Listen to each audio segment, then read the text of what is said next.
in as much as Kathy's being a little delayed in her way coming in, we'll start the meeting early. Nancy, call for roll. Okay, and today is September 4th, 2013. September 4th, it's 5 p.m. This is the Urban Renewal Commission meeting. And call the roll. Commissioner Pauley? Here. Commissioner Smith? Here. Commissioner Neely? Here. Commissioner Mum? Here. Commissioner Yates? Here. Commissioner Roth? And Vice Chair Edgar? Here. Well, the next on the meeting is citizens' comments. Any? I don't have any. Okay. Then we have on the agenda is to adopt the agenda. We'll do that. So moved and adopted. And the next is a presentation by Eric Underwood on urban renewal communications on projects. Thank you, Mr. Vice Chair. I consider this project an exciting project.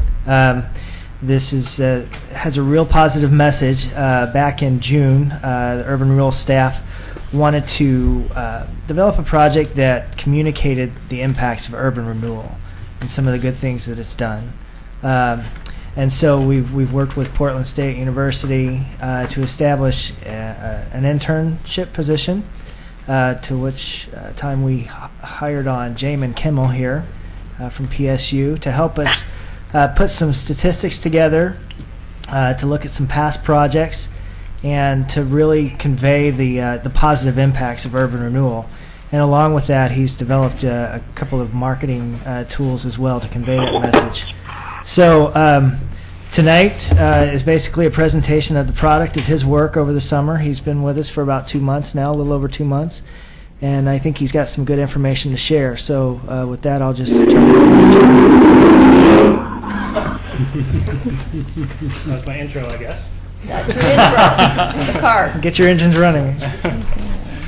Thank you for having me tonight, Commissioners. So as Eric said, I'll be going over the communications project we worked on this summer. It's been a great experience for me, and I think an exciting project. I'm kind of excited to share the output of that with you.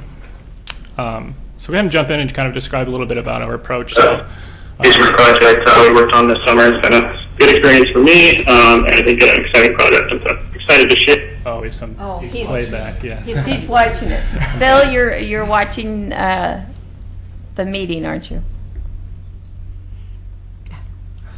Go ahead. Okay.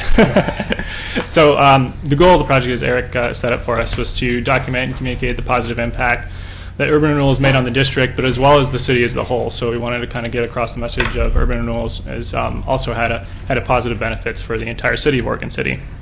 So some of the key messages we wanted to get across with the project was that urban renewals use public investments to stimulate economic revitalization and growth. So just kind of what urban renewal is, how it works, and why some of the public investments were needed for urban renewal. So second kind of key message is that urban renewal has helped revitalize Oregon City, and especially in the hilltop and downtown areas, so provide a little bit more detail on those areas and what urban renewal has accomplished in those areas. And thirdly, the urban renewal is making Oregon City kind of a more livable and sustainable community as a whole. So looking at kind of what impact that has on the entire city, and that it's not just an economic development tool, but it's also been a way of upgrading some of the infrastructure and the amenities of the city to make it a better place to live. So I guess I'll go ahead and jump into, provide you a little bit of background on the media we're planning to use for the communication. So we'll have a website which has kind of detailed information about all the projects in the districts and all the urban renewal programs. We'll have you'll be using social media to kind of pull visitors to the website using kind of facts and snippets from urban renewal programs. There's a brochure which you have a copy of with you today, and you can take home, which gives you kind of a quick snapshot overview, something you can kind of read if you don't have too much time. And then also a PowerPoint presentation, which the city staff will have to deliver at public meetings and events, and kind of a tool for them. And so to kind of give you a sense of the content of all of those different pieces of media, I thought I'd walk you through the PowerPoint presentation today. It's going to be a very abbreviated version of it, so kind of bear with me as it'll probably go pretty quickly, but I wanted to be able to get in as much information as possible. So this is the actual presentation that city staff will deliver. And I think a great way to start off kind of understanding the impact of urban renewal is to look at some of the images and some of the before and after photographs. I think some pretty dramatic changes that have happened in Oregon City as a result of urban renewal projects. And so there's kind of a slideshow here that I'll go through and show kind of before and after some urban renewal projects. So this is a storefront there on 7th Street downtown. This is at Main and 10th, the Main Street streetscaping project. Another storefront downtown is a storefront improvement grant, 900 Main Street. It's on McLaughlin, looking south here.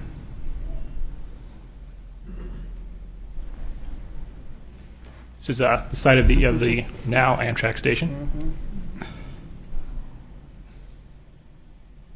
Another storefront on, I think this is 814 Main Street, 816. This is on the 7th Street corridor. Dramatic improvement to the sidewalks there. This is here at Main and 7th.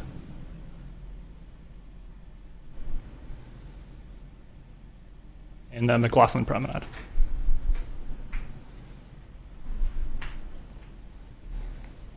Oop. So I think those images are a really great way to kind of introduce the impact of urban renewal. Really shows really clearly some of those projects have made a pretty significant impact on the kind of physical infrastructure of Oregon City. So the presentation now will kind of go through 4 different sections. So an introduction to what is urban renewal, what role does it play in the process of revitalization, how is it financed, and what districts is Oregon City operated. The second part will go over some of the public investments urban renewal has made. Third part, we'll talk about business development programs, which is kind of the overarching term for the storefront improvement and adaptive reuse and rehabilitation programs. And the last part will just kind of summarize the overall impact on Oregon City. So urban renewal is an economic development tool used to revitalize areas of blight. And blight can be anything that basically impedes private investment from coming to an area. So it could be dilapidated buildings, poor infrastructure, environmental issues. And basically all these things make private investment not economically viable for 2 reasons. Either the costs are too high because development can be more expensive if you have to remodel an older building, you have to build an area where you have to do environmental cleanup, or you have to make improvements to the right-of-way and the public right-of-way. It also could be private investment could not be economically viable because the revenues are too low from it. If the economy is struggling and the rents are low in the area, then the costs might not outweigh the potential revenues of investment. So urban renewal uses public investments and partnerships to foster that private investment. This is a graphic that just basically kind of illustrates that point and tries to encapsulate it kind of all in one graphic. So your call cannot be. It's okay. So you start with those blighted conditions that we mentioned. Make public investments in the area, so such as improving streets or utilities, transit lines. That improves the actual conditions of the area, and then it stimulates private investment. As the private investment is stimulated, then part of the goal of urban renewal is to kind of help to get into a cycle of new investment coming to the area. So every new private investment also helps to improve the conditions of the area and hopefully help the district recover from the lack of investment in the past.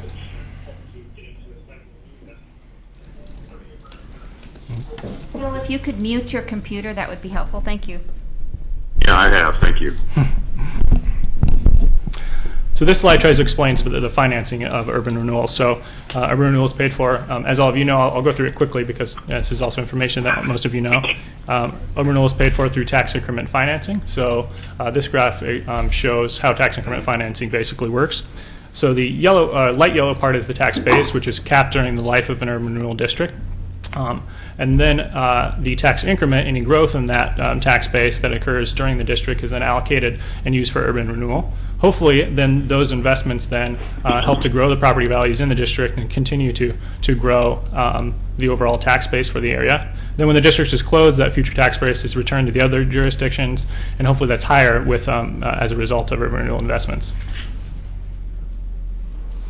Another benefit of urban renewal is that it enables the city to leverage matching grants to increase the total level of public investment. So because urban renewal provides the funding to be able to do that, the total project funding for a project is higher because urban renewal funding is available to match grants. As far as the urban renewal districts in Oregon City, there's been two. The first one was the Hilltop District, which was established in 1989 and was closed in 2005. It included 187 acres and achieved property value growth of 1,100% over the life of the district. It is now home to the Clackamas County and several other new technology firms. It's estimated to have created 500 jobs in the area and has helped to spur some of the adjacent retail development. Can I stop you just a second? Sure. I know the downtown urban renewal district had been reformed. Well, it goes back further. Is the baseline you're using, the 1,100% for the Hilltop, that's based on the 1889 evaluation? 1989, yes. Excuse me, not 18. Great deal of change. Yeah, 1989. And also for the downtown, is it based on the value in 1993? Yes. Okay. Isn't it the fact, though, that that the frozen tax base actually was frozen in 1977 and has not changed since 1977? Okay, there's actually something I didn't know, so we can add that to clarify in the presentation. The thing I wanted to make sure was that whether I presume that base is the 1993 base. Yes. Okay, thank you. So this is a map of the Hilltop District, to give you kind of perspective on where it was, near the intersection of Molalla and Highway 213 there. And this is the map of the downtown North End District. Along Main Street, covers Main Street, area around the Cove, Rossman Landfill, and 7th Street. So I'll dig a little bit deeper into some of the public investments that have been made in Oregon City. So we kind of categorize them into three areas, or kind of three types of public investment strategies. The first one has been transportation enhancements, which the goal of that is to make businesses more accessible, streets more inviting to use, and transportation really being the lifeblood of the city. If the streets and sidewalks are in poor condition, and it's likely to have an impact on the surrounding businesses. The second type of investment strategy is to attract tourists and make the city more appealing through upgrading and creating new amenities for the community. And the third type of public investment is technical assistance with developing or with challenging development sites in order to make those sites viable for private investment. So all these slides here have this, a similar format as we go through each project. I won't go through everyone in detail because I don't think we have time for that today, and you obviously are already well aware of most of these projects, but I want to kind of give you a snapshot of what each one looks like. So each one goes through some of the blighted conditions that the area had previously, what improvements were made, and then the impact of those improvements. So, for example, in Main Street, it was before the Main Street Enhancement Project, it was a one-way traffic, which is not really well suited to a retail or kind of a shopping district. Poor condition of sidewalks and aging utility lines. Some of the improvements were made were to convert it to two-way traffic, repave the roadway and reconstruct the sidewalks, and add a number of streetscape amenities. And overall, I think it's enhanced the appeal of the area as a shopping and dining destination, and probably has played a role in attracting some of the new employers and especially some of the creative agencies that are located downtown. In the transportation improvements, how much money did Urban Renewal put in over and above what was put in for the transportation improvements by ODOT? I don't have that detail, but we can provide that. What was our share and did we use our funds to leverage that additional grant dollars? As far as I'm aware, yes. I don't know if John could maybe. I think those projects were funded in a variety of ways, but generally the urban renewal funding helped to provide match for a lot of those grant opportunities. It would be nice to see how we leverage how it was used. Okay. That's really very important. Mm-hmm. You think project by project or as a whole for the entire? It's how did we use urban renewal to leverage greater grant dollars? Okay. I think that would be a helpful addition, and even for each project, such as on this slide, it could show the amount that was, like you said, leveraged through urban renewal funding to get more grants. So McLaughlin Boulevard, you can see each one of these slides has a before and after kind of slideshow that goes through on the right side there. The kind of story with McLaughlin Boulevard is, even though it was named a boulevard, it kind of was designed more like a highway, and in order to help to try to bridge the connection back to the riverfront and connect kind of Oregon City's residents to be able to access the river and some of the amenities in the riverfront. McLaughlin was kind of changed to a more pedestrian-friendly design with a new path alongside near the river and a terrace that comes out into the river, as well as rock stairs connecting down to the river to a path. So next up is 7th Street. So 7th Street historically been an important commercial corridor for the area, but so a lot of damaged sidewalks at the time, some unreliable utility infrastructure, and also lack of safe crosswalks in the area. So not really an attractive place to spend time as a pedestrian. What Urban Renewal did there was to reconstruct over 5,400 feet of new sidewalks. It installed 124 street lamps and planted 31 trees in the area, really kind of restoring that what was historically a pretty walkable and inviting character to the street, hopefully helping to spur some new retailers and restaurants and other businesses on the street. Next is Beaver Creek Road, which is a 3-lane road which lacked the needed capacity for the area, so it did have some congestion issues. It was expanded to 5 lanes to include bike lanes, new sidewalks, and also bus stop amenities, which weren't there before. The impact of that is really reducing the congestion on the road, improving the access to local businesses, and kind of enhancing the area, the appeal of the area to potential investors and new businesses that want to locate on it. So next is the Amtrak station. So the Amtrak station used some of Oregon City's underutilized assets, so some of the existing land next to the Cascades Amtrak line, and the fact that the line passed through Oregon City in order to build a station. Another thing it did was really kind of use this historic depot building that reflected kind of the historic character of Oregon City and the way that the city wants to see its development happen. And daily ridership on the Cascades Amtrak line has increased 22% since 2011. So I think we are seeing pretty steady ridership of it. Next is McLaughlin Promenade. Promenade was a public works project during the Great Depression and was in bad need of some repair.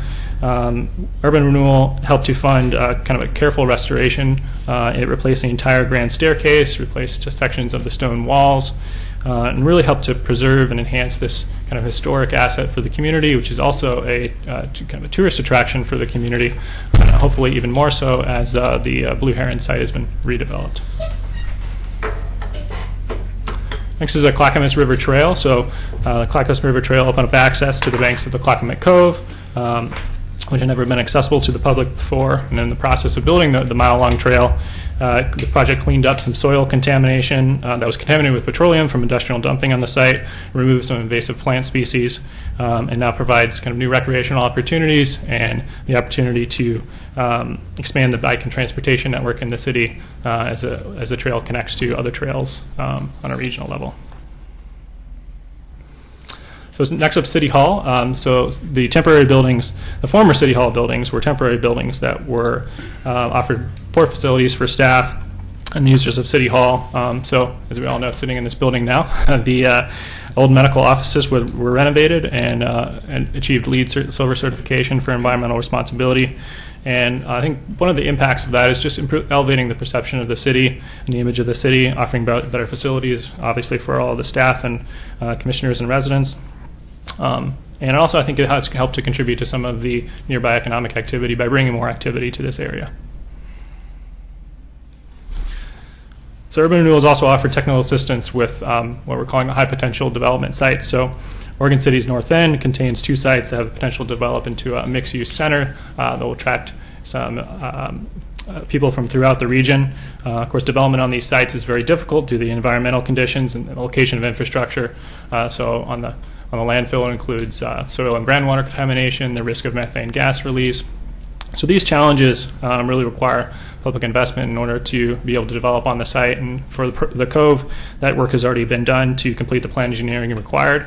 And now that type of work can help prepare the site for new development in the future, and also make sure that that development kind of is sensitive to the environmental conditions of the area, and also is meeting what the vision the community has for the area. So next up, I want to go through the Urban Renewal's business development programs, which include the storefront improvement and adaptive reuse and rehabilitation programs. So first, the storefront improvement program, and The reason that this program really exists is that frontages play a critical role in creating a pedestrian-friendly environment in the downtown. So I think it's not enough for the sidewalks to be in good condition. The storefronts also provide the visual interest and activity to give a feeling of vitality to the place and make people want to stay and spend time there. And so the Storefront Improvement Program was established in 2003 as a partner with over 60 businesses, most of them on Main Street, but also on 7th Street and Washington Street as well. I have some details here about the qualifications. I'll skip over those because you guys are familiar with those. It's also, the Storefront Improvement Program has stimulated $830,000 in matching private investment. And for every $1 of public money spent on urban renewal, 1.39 or $1.39 has been of private money has been spent. And in total, I think it's really helping to reshape the facade of Main Street and 7th Street. So you can see through some of these before and after photos, a little bit of paint and lighting and windows can really make a big difference in the urban environment of the area.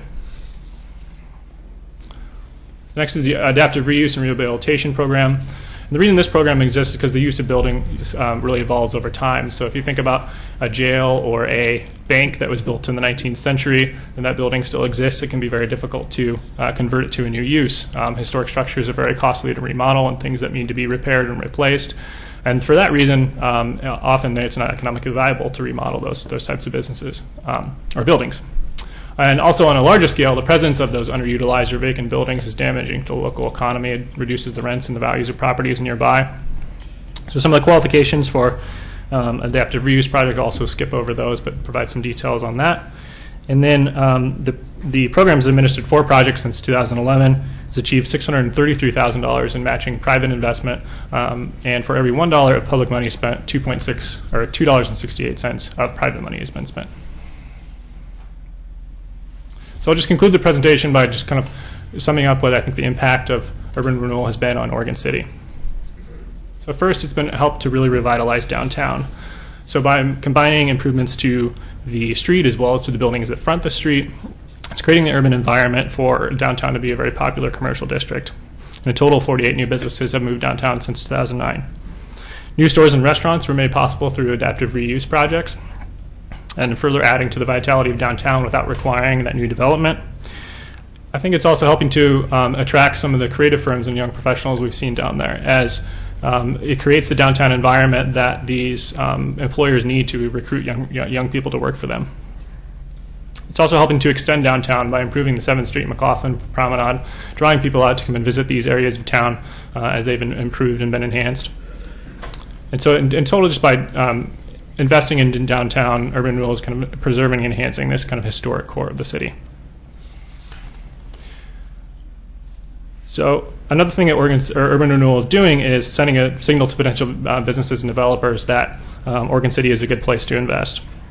So by making sure that streets are relatively free of congestion and welcoming to all modes of travel, by making sure that utility infrastructure is reliable and available when needed, and also making sure that technical and financial assistance is available to developers who commit to improving an existing building or developing on a really challenging site. It also helps for urban renewal to try to stimulate the economic vitality and create the strong local economy that can generate competitive returns on investment and make a wider range of investments viable in Oregon City. The third thing I think urban renewal is doing is helping to kind of create a more livable and sustainable community in Oregon City. So first, by expanding transportation options and access to natural amenities. So urban renewal has built over 14,000 feet of new or improved bikeways, and almost 14,000 feet, excuse me, and almost 6,000 feet of new or improved walking trails. It's also preserving some historic assets that provide the spaces for community events and really make a place a unique place to live. So downtown hosts newer events throughout the year, and preserving that historic character, I think, is critical to making those events unique and interesting. It's also leveraging green infrastructure. So on a more of a sustainability front, the 600 or almost 700 trees that have been planted by urban renewal projects help to reduce air pollution, and the every street improvement has also used bioswales to reduce stormwater runoff and water pollution. It's also cleaning up environmental contamination, as we saw at the Cove. So informal industrial sites like that, those need to be remediated before they can be restored to public use or developed on. Which is all to say that I think urban renewal benefits kind of go beyond the economy of the district area. They do make Oregon City a more livable and sustainable place. And that's it. Thank you. Thank Thank you. Any questions? Any questions? Guess not. I do. Oh, you do. Oh, sorry. You showed a Beaver Creek enhancement, and there have been several that were during the Urban Renewal Agency period. You saw the tremendous increase, and a lot of it had to do with several actually projects that were done on Beaver Creek 213 intersection, the intersection with Molalla, and others. And so the investment in the infrastructure up there was tremendous, and it had a great deal of impact. I thought you might have shown just one major picture of that Beaver Creek. And I presume that was part of the Hilltop Urban Renewal District. Yeah. I think, and I'm not going to ask you to rewrite your report or anything, but because there was such a strong demonstration of how effective that district was, even if it's a bulleted description of the projects on the Beaver Creek in the Hilltop area, I think it's a good historic picture. You know, we've seen a lot of urban renewal district programs that have been criticized, even the downtown one up until this recent phase of it, to demonstrate, in fact, how effective that particular district was. And we're seeing that kind of growth happening also now in the downtown urban renewal district. I think it'd be a great story to tell, even if you just had bulleted points of all the improvements that occurred. So kind of in general, just kind of listing out more of the accomplishments of the Hilltop District in general, so It was Creek Road. And it was more of an infrastructure and shovel readiness project, not so much a restoration renovation project like we have. It's a very different project up there, but the fact that it was such a successful one. Yeah, I think it's a good point. I think one thing this maybe PowerPoint, being it so kind of condensed, doesn't have time to do was to get into more of that detail on the Hilltop District. So the website, which we've developed, and you have actually pages from the website in front of you, and it's not online yet, but those are drafts that will go on the website, and those has overviews of each district. And for the Hilltop District, it has a little bit more details, I think, like you're talking about, of the infrastructure projects and the impact that is made on the area. So I think it's a good point of feedback, though, and I think that could be something we could kind of expand upon in this presentation, possibly. Yeah. Great. Thank you. Anybody else? It was very good. Thank you. Thank you. Thanks. Thank you. I apologize for being late. So we're on to the general business. Is that correct? Yes. Okay. Where's Eric? Right there. Okay. Okay. Thank you, Madam Chair. At a previous meeting, it was requested by the Commission to review the urban renewal plan. And I believe it was in the context of possibly including Blue Heron, or maybe just to discuss that, the potential for that. There wasn't much other direction on that, so I kind of took a stab at if we were to include the Blue Heron, some of the issues that we would probably want to consider. And I've listed those out in my staff report, which include the current project activities and our current priorities within the plan, the current size and potential for expansion of the district, and some of the implications associated with that, our maximum indebtedness, and what we would need to do to increase the maximum indebtedness if we needed to do that, and what our limitations are in that regard. And then if there were any questions about the types of plan amendments that we need to make for including the Blue Heron site. So hopefully I've hit the mark on that. If there's something else that that you wanted to discuss, you know, it's wide open. So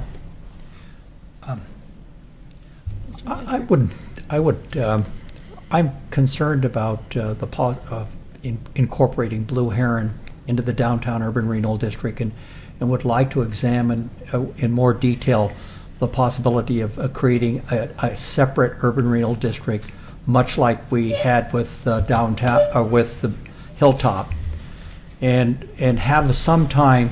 If my understandings are correct, we froze the present value or the frozen value of this downtown district in 1977. So if that's true, we have been taking those excess values since 1977, and it would be reasonable that sometime out in the future we would have a payday to all of the entities that have been in effect subsidizing downtown urban renewal for a long, long period of time.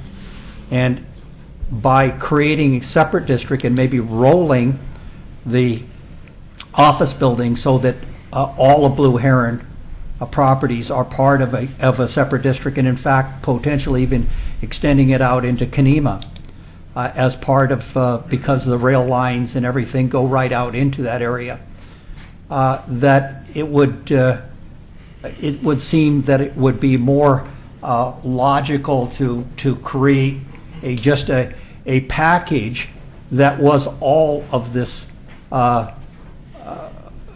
Blue Heron site and those areas which are redevelopment. We plan to try to focus on in redevelopment, as against trying to roll it together and extend out the life of the downtown urban renewal for another 20 or 30 or 40 years, which seems to be too far out in the future over a frozen tax base of 1977. Well, I think some of those issues can be addressed by talking about some of the limitations of including the Blue Heron site. And so I don't know if you want me to just start in with that, or if you have any other questions about it. Anybody else have questions? Well, if you could, if there's other tax increment forms that can be used, because one concern I have, and I don't support extending the current urban renewal district, but if you had just our current form of the urban renewal district, we all know it's going to take some time for that property to develop, and we're probably not going to see much in the way of tax increment coming in to do much with that site. Right. So it could possibly take 8 to 10 years before you see any sort of increment enough to do something there with that once you get the district established. However, I think the question needs to be asked of whether or not it's truly needed there, because there is a lot of interest in redeveloping that site right now, and typically the reason why you establish urban renewal districts is because it's inundated with blight and you're having trouble redeveloping the area. So that's one thing to consider if it's truly needed. There are some limitations to drawing a boundary around Blue Heron to include it in our existing. One of the major issues that I see is the fact that you can only increase your maximum indebtedness, which you're going to need to do to bring in the Blue Heron. You can only increase it about $2 million. That's what you have available at the Blue Heron site for projects. You have $130,100,000 as a maximum indebtedness now on your current district, and that's an estimate of all the current projects that you have in the plan right now. So if you brought in a new area of land, you would have to increase the maximum indebtedness, and you can only do it by $2 million. Just based off your original tax income, your original maximum indebtedness, which was $10 million. And I think that's a good point. There's a lot of interest in that area right now. I'm not sure that we have to worry about urban renewal district funds right now. In my mind and professional view, I think it's almost worth a wait and see. Yeah. Well, we do have a lot of tools with the, state funding and all the other interests. Yeah. There are a lot of tools where other things haven't had that. And it's not to say that we can't do it later on when the need, when we discover the need, maybe. I don't know. And more than a blighted property right now, it's a property in transition. Because when it was operating as a mill, we probably wouldn't have considered it blight because it was a functioning mill providing jobs. Yeah. And now it sort of looks blight-like, but we know that there's a future, and I'd like to give the market a chance to weigh in on what some of those dynamics, if we start hearing from the development community that certain things aren't going to pencil unless there are certain incentives in place, I think then we'll, and not just from one source, but multiple sources. And it's what we can verify independently, then I think we have a different animal, but I agree that it's too soon to know that. It's going to take a little work, too, because it's considered a substantial amendment, which and now it has to go to a vote too, along with the public hearings that are required by ORS 457. So it would take some time and some work to do. Thank you. Sure. Anybody else? Okay. Excuse me, I have one other. Long ago, we had a plan, a view of potentially putting a walkway along the sewer pipe below the promenade, along, looking out there. As I looked at the potential of development of the Blue Heron site, and a lot of people parking and walking and viewing and trying to attract people into Oregon City. One of our greatest views we talk about is the falls, but it's also not just the falls, it's the Willamette River. And if we were to sometime revisit how we could bring people in and out of our city, and how beautiful it would be to have this pedestrian bike pathway on top of that sewer pipe, kind of letting it disappear, but giving these people this walk and beauty of their life, that where they could come right from out of Clackman Park, and effectively transitional all the way along by the river with all that view and beauty. We could potentially bring millions of people just to Oregon City for them to have this capture this event. And I think it could be very positive. And it was how do we create these extensions of bike trails and bring them in pedestrian trails, and how do we really take advantage of those people, and what is the focus and the target? And it's a long time type of project, but it's one thing that we might want to take a serious look at as to how we could review that opportunity. Is that in the public interest, and will that create the type of activity and interest in our downtown that is positive and justified as something that urban renewal would jump into too, because it would have that much benefit to the city. And it's something, and to me, as a transportation person who's got some real experience in transportation issues, I was looking at this as saying, okay, our capacity of our roads is not there, and our capacity of our sidewalks and amenities through there have limits. And if we could find a way to take advantage of that and review that opportunity, I've been traveling, and I saw a lot of other areas, and I saw what other people are doing, and then I started thinking back about how much we have to offer and how little they have to offer. And what we have to offer along through there is so much more impressive, so much more inviting. And if we were to try to take advantage of it and rethink that out, we might find something that could really be powerful for the city. Thank you. Mayor Neely? Yes, you're right. There was that view, and when it was only Tri-Cities and we had a certain person in the county we were working with, that was something that was under discussion. He had felt that it would be a benefit to the sewer facility because you'd have better access for maintenance and so forth to have the trail out there. And unfortunately, since we're moving towards the west, we don't have those kind of communications anymore. But I think this is something that perhaps we have monthly meetings with the chair of the county commission, and I think this is maybe one of the items we should put on that list of things to discuss. David Fraser and I meet with him because it was an idea that was put forward before it became a more, I'd say, a broader sewer facility that services North Clackamas as well as the Tri-Cities. But I think it'd be a good thing to bring back. Does anyone here know those discussions that that's going to predate my time here. I'm just wondering if anybody knows how much, or if any study was done, or any preliminary Don't think it was a formal study. engineering work was done to No. see whether it was even No. possible. No. No, don't know. Okay. I don't think so. But the person that we're talking to was an engineer.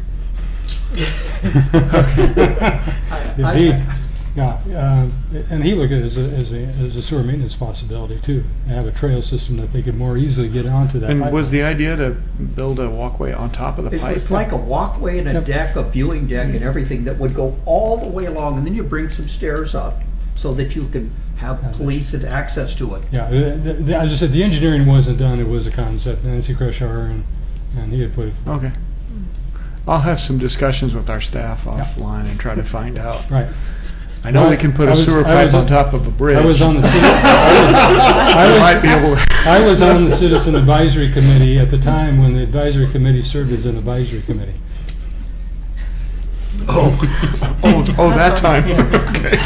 That day? or- That time. Good old days. That's a long time ago.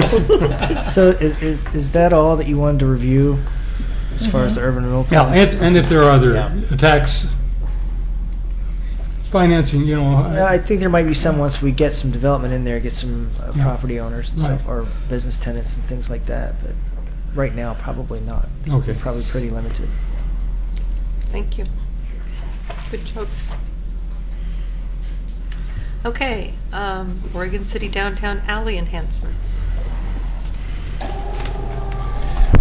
Okay, thank you, Urban Renewal Commission.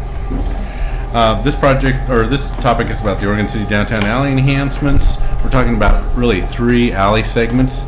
We'll call them the 700 block alley and the 800 block alley in downtown. And really, the 700 block alley is a 2-segment alley between 99E and Main Street and Railroad Avenue. So, and I guess I'd like to start with thank you, because this commission funded a study that we're going to present tonight. And so in 2011, there was $30,000 set aside for this study to look at the alleys. And that's been it's turned out to be kind of an exciting project, even though they're short alleys and narrow alleys. It's just been fun looking at the possibility of what can be done and looking what other jurisdictions have done. So Eric Wargren, you all know, is our one of our staff engineers and project engineer for this one. And David Brokaw works with Wallace Engineering, so they're both going to take this. And I just want to remind you, we're bringing this to you for the first time, but we would like to get from you some indication as to whether or not you'd like us to bring forth a resolution for some additional funding to see these ideas come to fruition. So we think that there's a budget available for that. We've looked a little bit into grants, and we are not sure this kind of a project would bode well with some of the grant opportunities we're familiar with. The exception might be some of our own local grant opportunities that might do that. So, but really, the discussion is what kind of investment Urban Renewal is willing to put into these alleyways. Obviously, the most efficient way of doing that would be to have our recommendation fully funded, but that's kind of your discussion and your consideration. So, Eric and David? May I ask a question before you start? What was the police department brought into any of this discussion or design? Because I don't know, I just have a feeling about alleys, you know. The police and the fire both. Well, I can speak to during the Main Street project, we talked with the fire department about the alleys because we were looking at the alleys next to the bridge of 7th. And they really, it's too narrow. It's about 10 to 11 feet at the most on some of them. So they don't run the And they trucks want down. 12 They don't feet. access into those alleys because they are too narrow. And that's one of the challenges of working in those alleys because they are narrow. I think what I'm wondering about more than their access to it is the access they would have if there's a problem in the alley, like someone being mugged or, you know, I know someone that was hurt on the alley down there by Mi Familia, the narrow one by the bridge. And so, you know, their ideas as to what we could make these, I mean, make them beautiful, but also make them so it's easy for them to get to, maybe not with a vehicle, but enough lighting and stuff so that they would have safety with what they're doing too. So that's where I was wondering if they'd come into this. No, that's a great thought. We have not had those one-on-one discussions, but we will. Okay. We can definitely talk to them about those specifically. I think what we focused on surfaces, utilities. We also looked at lighting, and we looked at the specific alleys, between 7th and 8th, and 8th and 9th to connect that Main Street and Railroad. And those alleys already have lighting, which is great, but we can look as we continue on and improve other alleys.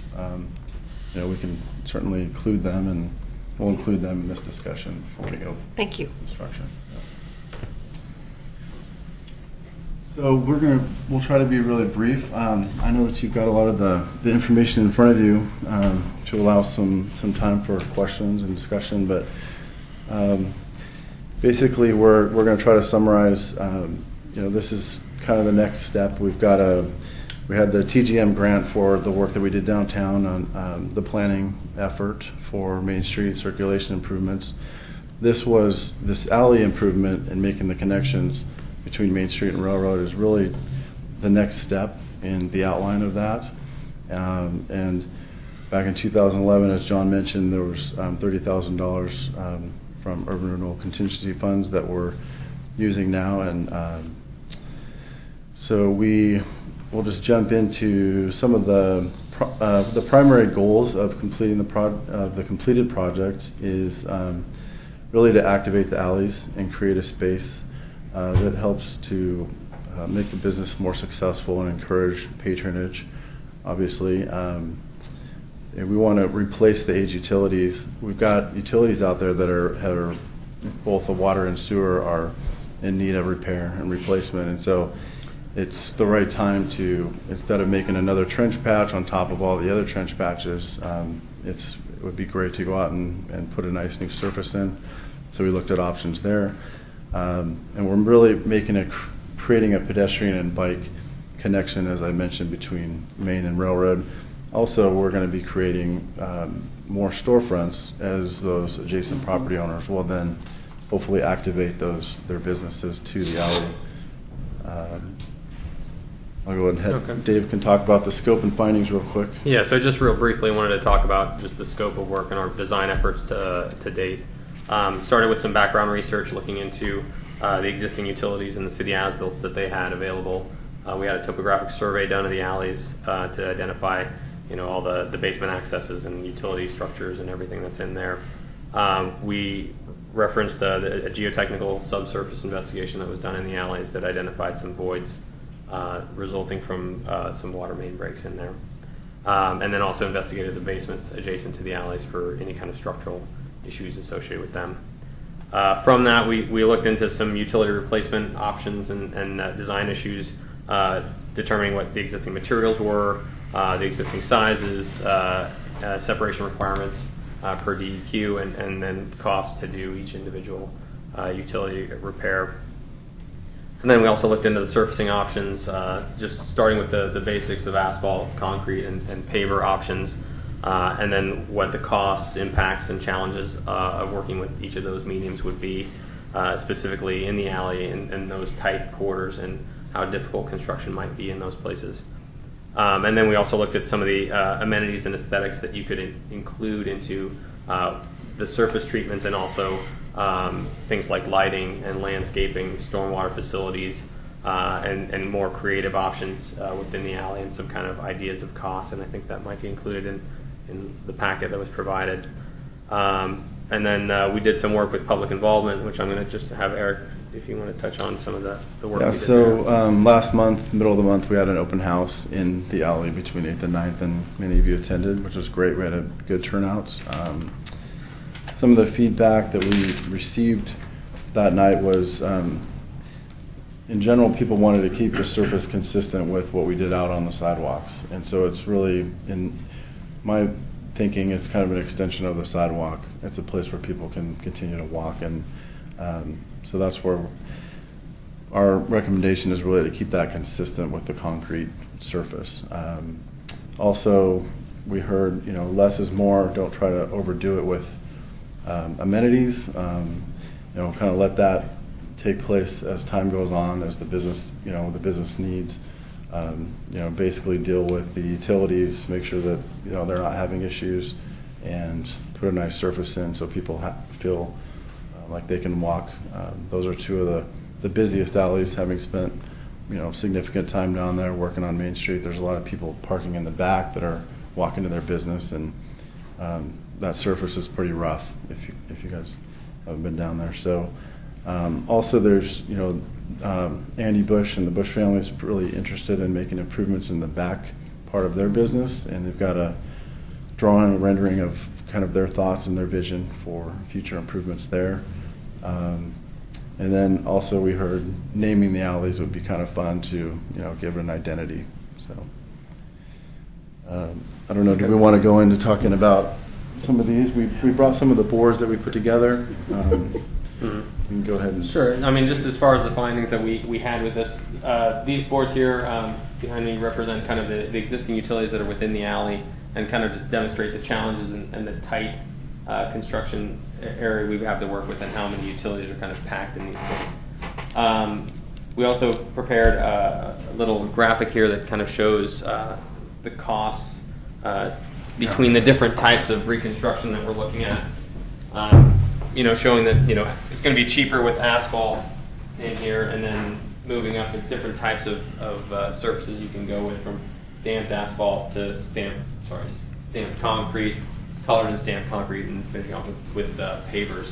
And we can do kind of a mix of those surfaces. But what I want to note on this is part of the cost is borne by the utility replacements, and that's represented by this line. And it's the difference in cost that would be the surfacing improvements associated with any improvements in the alley. And then also we looked at additional costs for various amenities like in-ground lighting, benches, planter boxes, and stormwater facilities.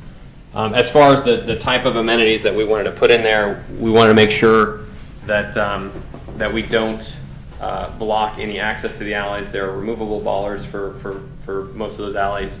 We want to make sure maintenance vehicles can get in and out without any major issues, without having to do any kind of deconstruction to get into any of these utilities, because they do need to access them quite frequently. Hopefully not when we replace them, but hopefully not after we replace them. We have been in there quite a bit, so yeah. I think we'll just open it up for questions and discussion now, if anybody. Commissioner. Have the different building owners, property owners on, let's say, either side of an alley, been asked if they would participate in these alleyway improvements financially? They would be benefiting, and the question really comes along is what percentage of the cost of these types of improvements should be borne by urban renewal, and what percentage should be borne by, let's say, the city sewer and public works type efforts, and what percentage should be borne by the individual property owners, which would be really receiving a significant level of upgrade in their assets by doing this. And if they don't have any piece into this, then it would be a kind of like they should have some type of piece into this. And it's kind of like saying, if they really think it's important, if that's going to happen, it's almost like a bid, because maybe we can't do both, everything. But if they step in and say, I would like pavers, and I'll pay for the difference, the delta for pavers, because that's going to enhance my alleyway better. And we should be looking at them and getting their input into this, because they have some skin in this. And if they don't feel they have skin in this, then that really changes a lot of the perception. Thank you. Mayor Neely? Well, excuse me, Oh, good. Madam Chair. I think there was a question in there somewhere at the beginning about whether or not you had contacted. And before they answer that, I also want to emphasize we're not in the design phase yet of one of these. Yeah. We're in the discussion phase. So some of the things like discussions, for example, detailed discussions with law enforcement, and other things probably wouldn't come until we had some sense from the commission what direction and where to go. Great. Mayor Neely? Of course, some of the properties back well into the Railroad Avenue area, and the thing I liked about the one you had the open alley show for was I could see how you could build off the sidewalk off of 9th Street and come back to that alley, so you had kind of a continuous walkway, not only on Main Street, but also on the Railroad Avenue as well. And I think if you could move on one of those, that you could develop that access on early, then perhaps some of the property owners could be convinced to give up some of their property on Railroad, so we can make that a more pedestrian-friendly street as well. And that's just one thought that occurred to me. But I love the idea of using the alleyways. I think it has a great potential. Great. Thank you. Commissioner Smith? Some of the same comments in terms of Railroad Avenue. It seems that even after we started the downtown market, that the amount of people walking down the center of Railroad Avenue went way up. And any efforts that are made in the alley, I think, are only going to encourage that. So I think we really have to start thinking about the links on Railroad to the elevator, because if there's something going on downtown or someone walks up an alley, they see the entrance to the tunnel of the elevator and they're going to walk basically down the center of the street. I've seen it happen many times while I'm driving down Railroad Avenue. So I think this could kind of urge us to start looking at those, how do we deal with that problem? But at the same time, I don't want that problem to keep us from moving forward on this. I think, what it sounds like we're proposing tonight is kind of the first step in what we want to see those alleys become, and I think that alone will start the discussion of where do they go in the future and how do they all connect together.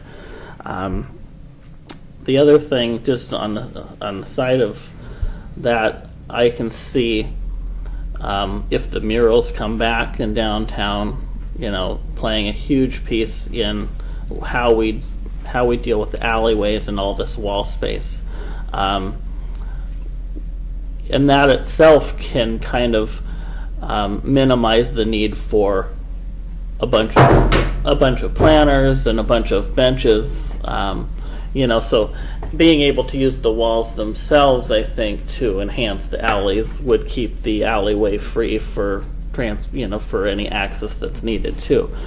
I'm really excited about this. I was a little disappointed when we brought this up to the Urban Renewal Commission the last time, and it wasn't really that exciting. I mean, people didn't seem very excited about it, but at the same time, we had a huge bunch of other things on our plate.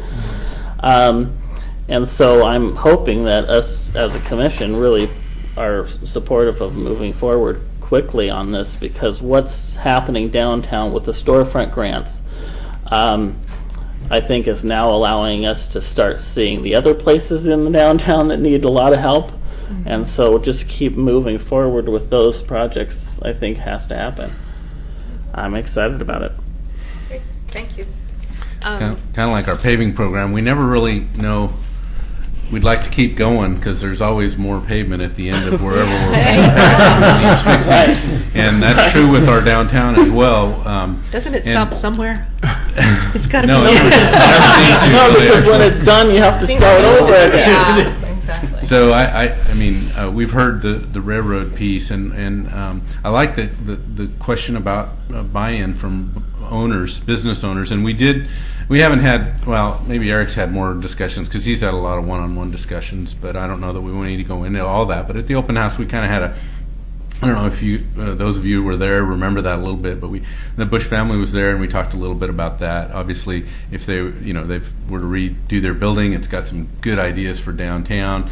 But as like any other redevelopment, there's usually some kind of frontage improvement. So seems like a good fit to have a city sponsored through utility improvements, urban renewal, and property owners. That seems like a good fit. I do see that it could stall this if we have to go through that level of effort and figure out how to gather those commitments in a way that we can then expend.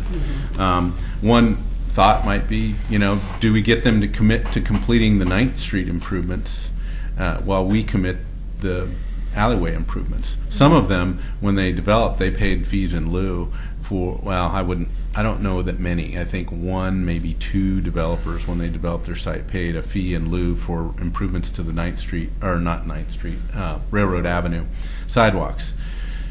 Have I been saying, I meant Railroad Avenue sidewalks. That's what I meant. I didn't mean 9th. So, I guess if we could get them to commit to Railroad Avenue sidewalks and covering those costs, if the city commits to the alleyways, that'd be a good way to leverage their investment in that, and it accomplishes kind of what you want, right? So that we're not having to have yet another conversation with them when we come up with the 9th Street plan, Railroad Avenue plan, that, same kind of conversation. How much are they going to contribute? How many property owners are we talking about with these 3?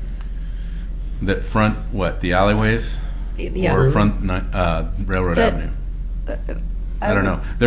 Do you know off the top of your head? Let me think. I think there's maybe half a dozen. There's probably 5 or 6.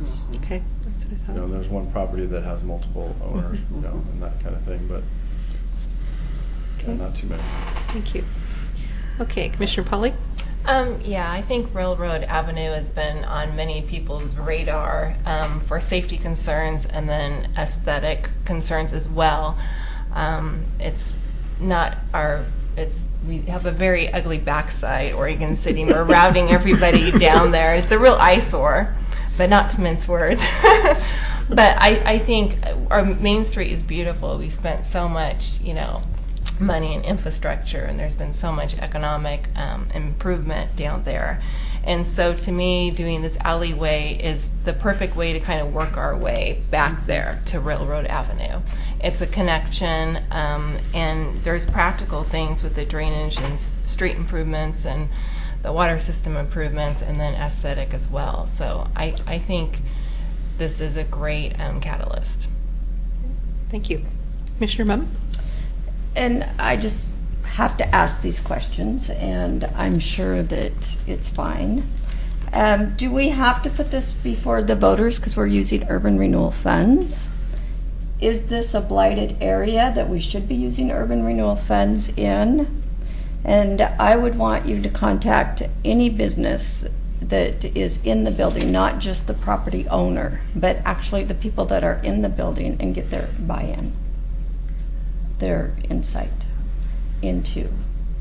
And I would prefer to start with 1 and see how that goes. We don't want to be in downtown. People have already been through a lot of construction work in the last couple of years. I would hate to, bring in more big trucks and close down more of the street and stress them more. Does that make sense? Sure. Let me just, as part of the basement surveys that we did, I did meet with actually all of the business owners along each of these alleyways. And I didn't get any negative feedback with regard to this type of project. That's good. I can address the other 2 questions. This would not have to go to a vote. Okay. The trigger is $1 million, or if we would have to pay it back over a year's time or more. So it would not go to a vote. And as far as a blighted area, it's pretty much whatever we determine as blight. Oh, okay. It could fit the definition of a blighted area, sure. But if the commission decides that this is a blighted area, then it's blight. Basically, that's how the ORS standards are written. Okay. So. All right. Thank you. And you do have some money in your budget for this. I mean, that's why we're bringing it here, because we wanted. But we also knew we didn't have a design. We didn't really have much of a discussion when we talked about it in the budget. Right. So what we did was budget money to study it and then move forward with 1 or 2 of the projects And it does bring the population to the Railroad Avenue, which is needed, and improving that area, which is truly needed for our community. It's very consistent with what we're doing downtown. Okay, thank you. Great, thanks. Mayor Neely? Well, based on what Kathy's reaction to alleys were, she might call it a blight area. But anyway, I just wanted to come back to something that Commissioner Smith said. I don't think it was the case that the Urban Renewal Commission was in any way negative. What was presented to us beforehand was this kind of conceptual rendering plus a design piece. And I think we all felt we weren't ready for the design piece. We needed to see the concept before we wanted to commit the level of funds that the staff was originally requesting of us. And now we're getting some kind of feeling of where it could go. I think the next go around, we might see something coming forward. Great, thank you. Well, actually, so what we're kind of asking you for tonight, They want to know what we want to do. we want to bring you an actual resolution so that you're making. I don't know if that's how the first $30,000 was allocated, but our thinking is we'd like the commission to take action on allocating the next round of funding. And right now we're estimating the alley projects for the surface improvements, not the utility improvements, but for the kind of the surface improvements, and deducting out the utilities portion of that, another $107,000. So what we'd like to hear from you is some kind of direction that that's the right resolution to bring back to you. And if it is, we'll put that together and get it back soon. I guess the question I'd raise is, are you going to propose all 3 alleys in this resolution, or are you going to focus initially on 1 or 2? Yeah, actually, I forgot to mention that. We looked at 3 alleys in our just concept plan, and there's more alleys downtown. Oh, yeah. So yes. we looked at 3 in our survey work, but this proposal is for 2, and it's for the 2 segments. It's for the 700 block alley and the 800 block alley, and it's from Main Street to Railroad Avenue. So the 3rd segment that I talked about earlier, we haven't included. Is that correct? Yeah. Okay. So we're talking about 2 segments, and it's the segments that I think everybody typically thinks about when they're thinking about downtown alleys. The amount we're talking about is $307,943? No. You're asking 107. We're asking for urban renewal to fund 107. We've got some utility work, and we're trying to figure out how to fund that work because it needs to happen first. So, John, how much money is we put up 107? How much is Public Works putting up? If we're looking for this 1-to-1 match, are you guys coming up with 107 too? Actually, the estimate is $201,000 for the utility work, and if I understand that right, David, that includes some level of costs associated with surface improvements over those utilities. So we tried to allocate a piece of that, just like we do in our other street projects. Often, if we're doing a utility, we tap into those utility funds to help pay for the surface improvements. So that's what we're proposing here. So the 107 is in addition to that. Okay, so the remaining monies are in budget or for the rest of the improvements? Yeah, we have budget for those. We're considering doing them in-house, but you mean for the utility work itself, or some of that we're considering doing in-house. We do want to take them on one at a time, so right now we know our strongest need for utility improvements in the 700 block alley. Yes. So we're going to take that one on, and I guess we really kind of need to talk through the design and scheduling of how this goes, but our intent is to figure out a way to fund all those utility improvements. And the balance that we need is the 107 for surface improvements. Is this 107, then would that be all of the money to complete the project, including surface? Yes. It would be the 107 is really what's allocated for the surface improvements minus whatever the utilities are contributing to those. And at this point we have not identified any funds to be coming in from any of the property owners. No, we haven't figured out an allocation that would go towards the property owners. That would be receiving the significant benefit.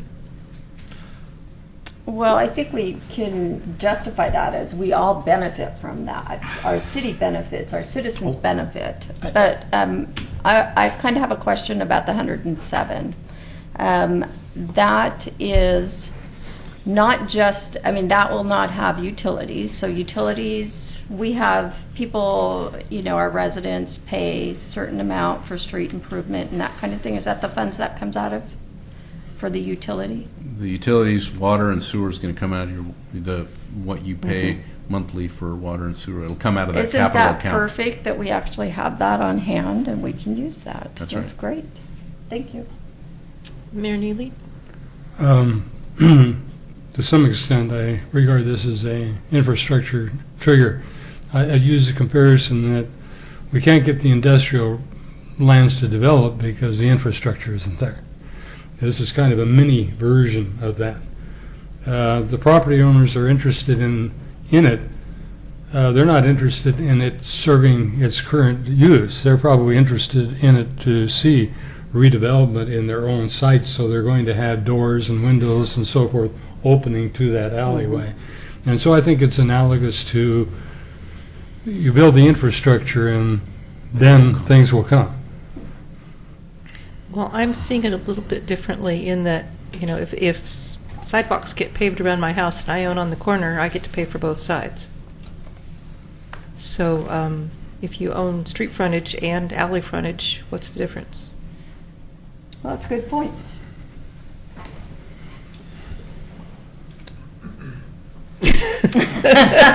Well, I mean, it's a public alley. It's different Right. in that it's not a frontage, it's a service alley. It's a project that the community has raised as something that they'd like to see improved. I mean, But I I've heard see- that from all of you. So I don't disagree that it would be a nice funding package to Yeah. have the business owners contribute. It does add some question as to the timeline for which we move forward. I just, I understand that part of it, but, you know, I just think when you put a sidewalk around someone's house, it's a public sidewalk too. And so, maybe not to hold things back, but just to get some feedback from, I don't know how that would be done either, but just to get some feedback from property owners. I have a question. So is this the same category then, the alleyway, as like a city, as a road? Is it that same category? Is it not in the category, well, I want John's opinion. Category? What do you mean by category? Is it a road or Would is it it really sidewalk? be considered, would you consider it for your public works purposes a road or a sidewalk? What would you consider an alleyway? It would be. It's a combination in this case because we still want to use it for servicing. Right. We're still gonna have bollards on these alleyways, so a portion of them will just generally be for pedestrian access. Other portions are for parking access to places that have parking access on the alley. But you have and then public there's the other utilities. piece, which is just access to these public utilities and.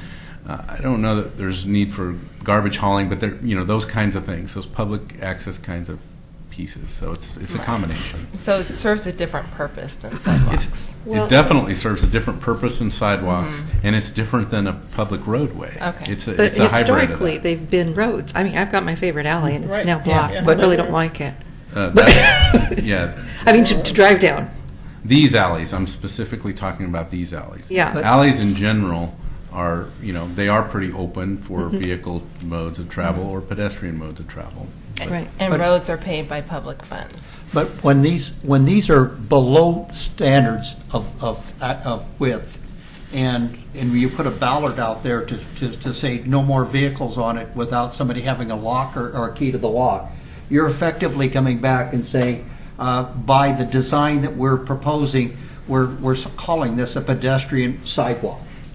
Okay, and so we're doing it, and somewhere along the line, it's reasonable in the sense of just being responsible for urban renewal dollars and how we spend them, that we reach out to these property owners, which will be receiving significant benefit, and placing them into a position of saying, maybe we can't do them all.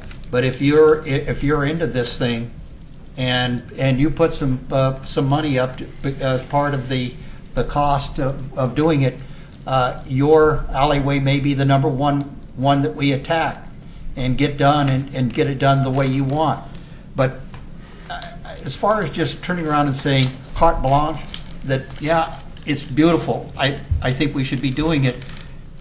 It's just, I wouldn't like to see it all 100% on the back in the financing of how it is.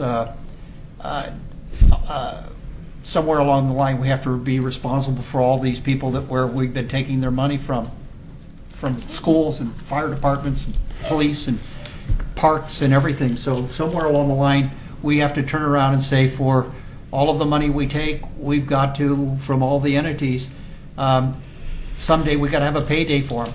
So I'm hearing if we bring a resolution back, you want some formula for match that the budding property owners help. I'm on the menu here to speak of. Yeah, several of us are, and actually, Commissioner. Let's go to Commissioner Mum. All right, thank you. I'm back for a couple more questions. So this 107,000, right? Does that give us, are you like going to bring back a design to us to talk about the different types of asphalt, or, I mean, is that included in this kind of, is this just giving us strictly asphalt? This would be pursuing a concrete okay. option.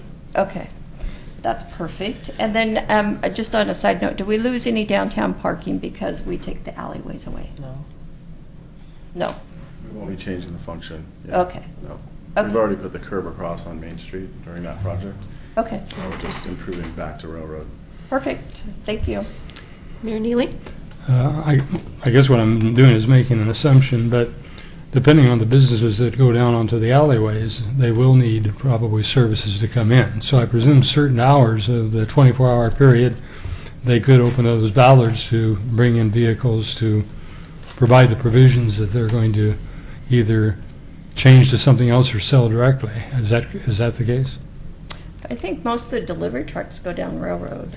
Yeah. But I'm talking because their frontages are almost all on Railroad or on Main Street. There's very few doors that are opening onto the alleys, and we anticipate that won't be the case. Yeah. So I presume that businesses will be able to have service access in certain hours of a 24-hour period, so they can have their goods delivered to them.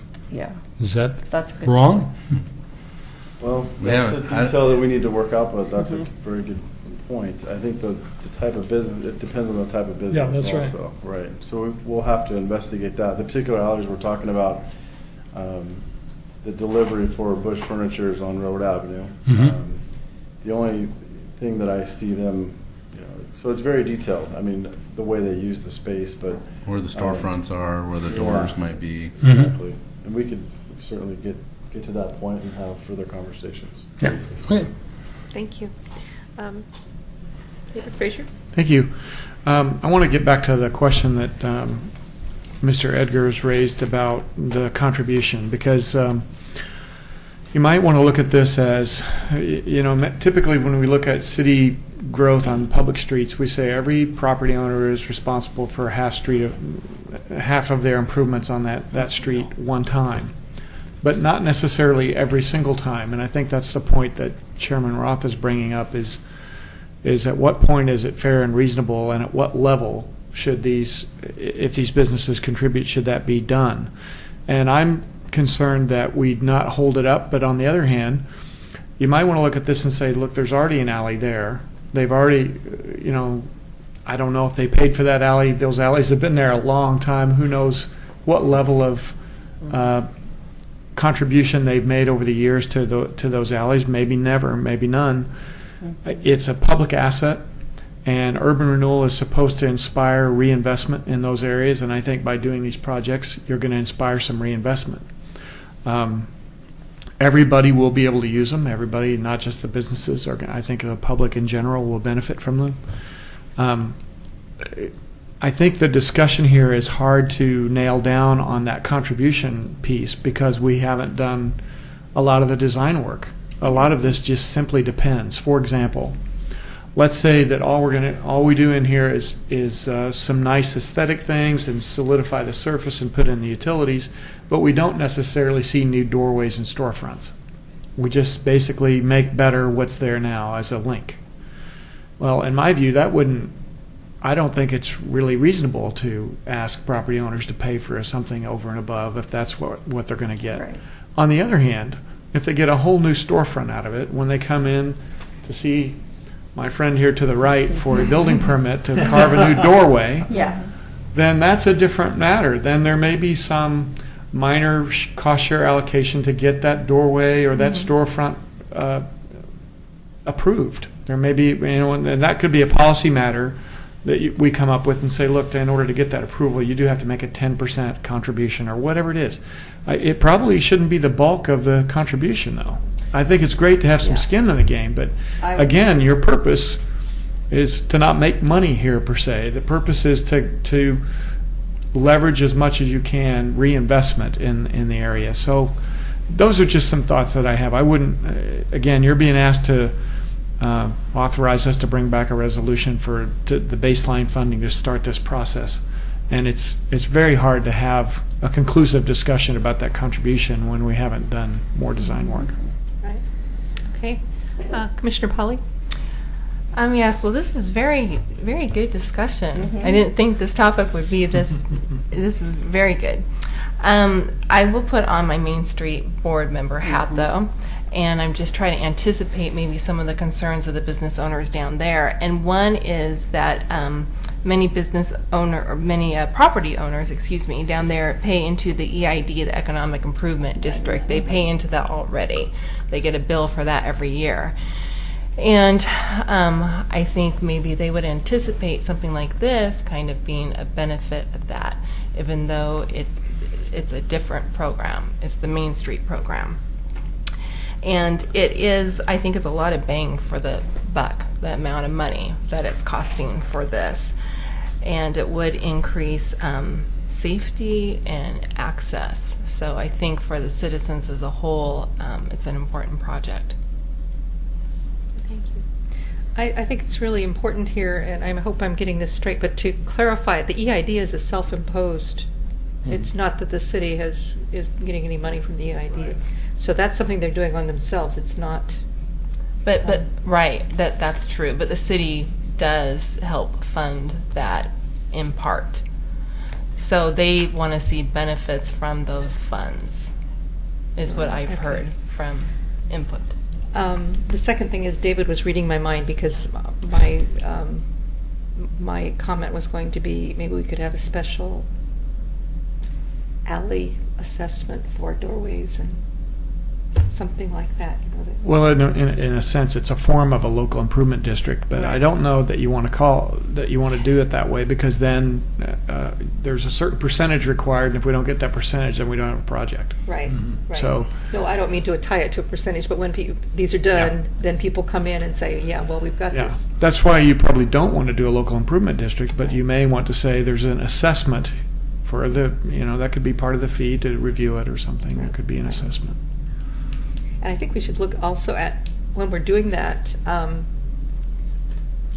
the numbers of not just openings that come onto the alley, but the numbers or maybe the square footage of what's available because of that one opening. Because I saw something that was one opening and quite a few units above.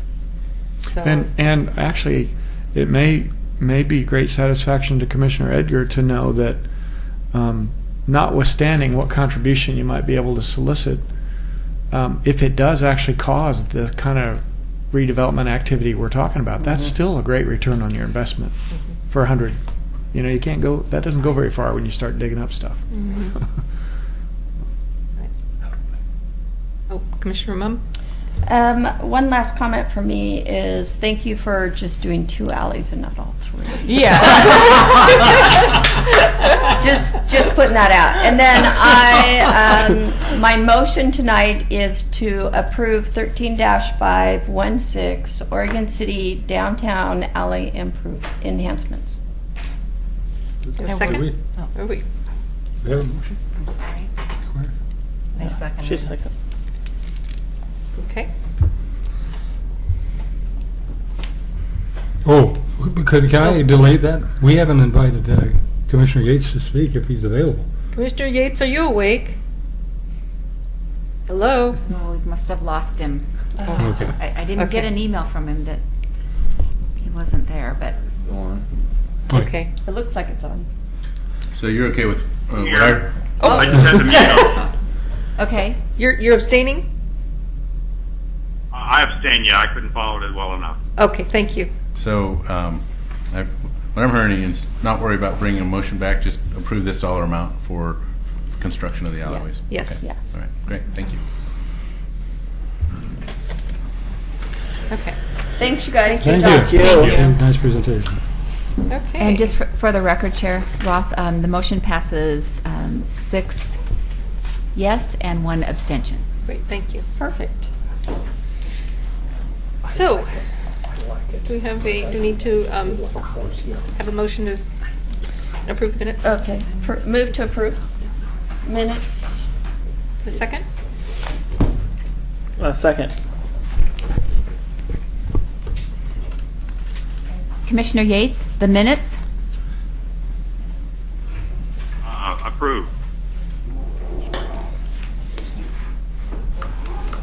And passes 7-0. Okay, do we have any, you're taking my stuff here. Doug was stealing from me. Doug was stealing from Kathy. Where's oh my the God. police? What's up with that? Do we have any future agenda items?